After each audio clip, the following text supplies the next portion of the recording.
So finding color that also was rich but dark was important. The reason they had to be dark is because a lot of our puppets are created in a banraku style, which is a Japanese traditional puppet that is usually carried. And there's usually 2 or 3 puppeteers that make the puppet come alive. And the puppeteer is usually in full view, and in Japan they're dressed in black. So that you know if they're dressed in black that they don't exist. Well, we can't suddenly have all the women put on black shmadas or something. And so the idea was we want to have these dresses in dark tones so that we can suggest that feeling. So when Melissa Fernandez does, like the little boy Scrooge, when he comes walking out, against her burgundy dress, she sort of becomes a backdrop for that puppet. Her dress becomes a curtain in a way. And so those were also things that we had to take into consideration when we were looking at color. Right? Do the puppets have costume changes? The puppets do not have costume changes. They have costumes, though. They do have I will talk to you costumes. about it. We could segue into the puppets. That's a good segue question, because that was a question. Because at first we thought that perhaps we would have one puppet play the urchin in the street, Tiny Tim, and the turkey boy. And we thought, wow, wouldn't that awesome, it's the same puppet. Only try changing clothes on a puppet. And so that idea didn't last for like 5 minutes. But Michael McKean here built our puppets and helped us design them. Hi, everyone. And we have, how many puppets do we have? I'm not really sure. I think there's... If we count the Fezziwigs as 2. I think there's 10 or 11 altogether. Some marionettes without strings that are manipulated by sticks, banraku style. Some pieces of fabric. One very large arms blow pop looking thing. Just a variety of different kinds of things that I built for the show. And built out of different materials. We looked at a number of puppets online. And so I selected a whole portfolio of pictures of, these are the style of puppets I like. And so when I gave those to Andy and Michael, they then ran with them and created their own looks.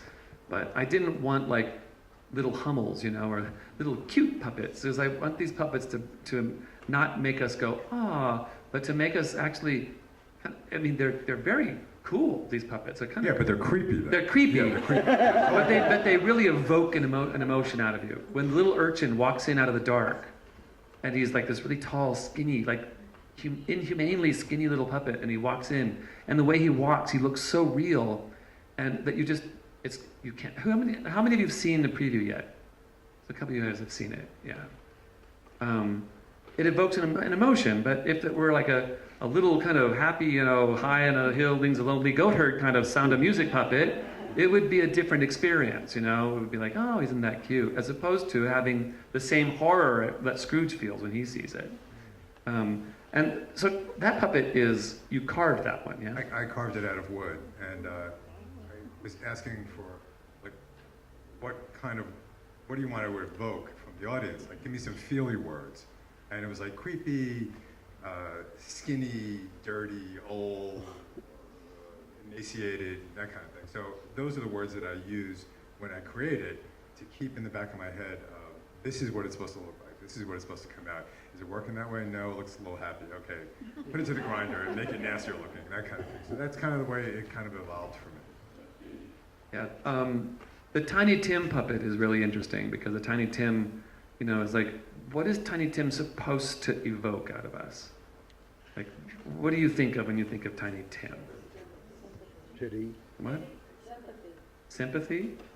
Mm-hmm. Pity. Pity. Innocence, yeah. Forgotten. Yeah, he's... Frailty was one of the... Frailty, yeah. And so the thing about a puppet, but we did a lot of research on puppetry to do this, and one of the TED Talks we watched was the company that did Warhorse, and they were talking about how it's difficult for a live actor to portray a death on stage. What's difficult for a puppet is to become alive on stage.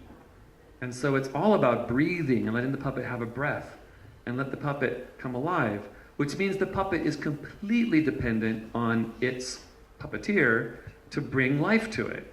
And so the fragility of Tiny Tim is then translated into this little thing that, I mean, at first when they were playing with him, and it's getting better now, at first it was like they'd be talking and Tiny Tim would be like, kind of over in a corner, like, you're supposed to keep Tiny Tim alive, you know. I know you have a line here, but Tiny Tim just died. So that's been a challenge. But it talks about the fragility of these puppets and how the puppeteers have to bring them to life as a metaphor for these fragile children. We don't want to show you these puppets because we don't want to spoil the surprise, but we thought we'd show you one that's still in process. That's why we'll show it to you. It hasn't even been in the show yet. This puppet is the turkey boy that comes in at the end. And one of the things that we were hoping with this turkey boy is that he was a complete spaz. We want it to be fun when he comes out, and he's like this little wiggling little freak, little happy guy. And so this is our little puppet. He comes running in. He needs a little work still. He needs a pair of pants to be painted on him. He's kind of weird. He has big hands and strange little feet and really crazy hair. But he's supposed to be kind of nutty and wacky and fun and all jiggly and moving all over the place. Yeah, he wiggles and jumps and... So I I have love that to... his body looks like a turkey. It's all carved out of wood and put together with wire pins, the way they kind of did it years and years ago.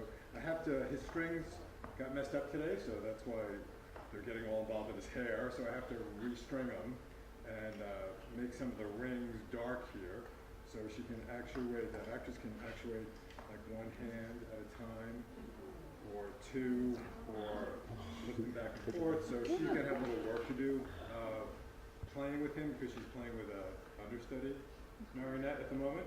So, Where is he? Is he backstage? I think he's downstairs. Oh, maybe. So yeah, so he's dragging his feet, so I might have to make his feet a little bit better, so that he can walk better. And He he's supposed to go flip-flops. like- Yeah, he flip-flops and runs so I like... have to work with him a little bit and fix his strength. Every single puppet has been a prototype. Like they come in and like, well, if this were like this little bit different, it would make it. So they've been evolving, and Tim has certainly been someone who's been evolving throughout the run. Is that the one you carved? Yeah, this is one of the ones I've carved. I carved this urchin boy too, and he's more skeletal and walks kind of like that. So in a way, that's kind of fun. I think it's real interesting Not for us to forget, because just like you have us working on creating this imaginative thing, story to tell, again, think about 6 actors who are acting. They're also singing. It's a musical. They also have choreography, and they have puppetry. So it's a really vast thing that each one of those 6 performers is doing. And sometimes 2 of the actors are dealing with one puppet. Sometimes 3 of them are dealing with one puppet at a time. So there's a lot of movement going on and a lot of hidden hands. Someone looking this way, but we're looking this way. It's very interesting. The way Tiny Tim changes hands about 3 or 4 times in one scene. He doesn't move, but it just depends on who is operating his head or his hands. It may not be the person you think it is. So they all have to keep him alive. There was a great moment where, at the end of the play, everyone's gathered around Scrooge, and Tiny Tim is sitting on Scrooge's lap, and the chorus, the group is all singing backup. They're all going, ooh, they're singing, and then, I said, can Tiny Tim sing?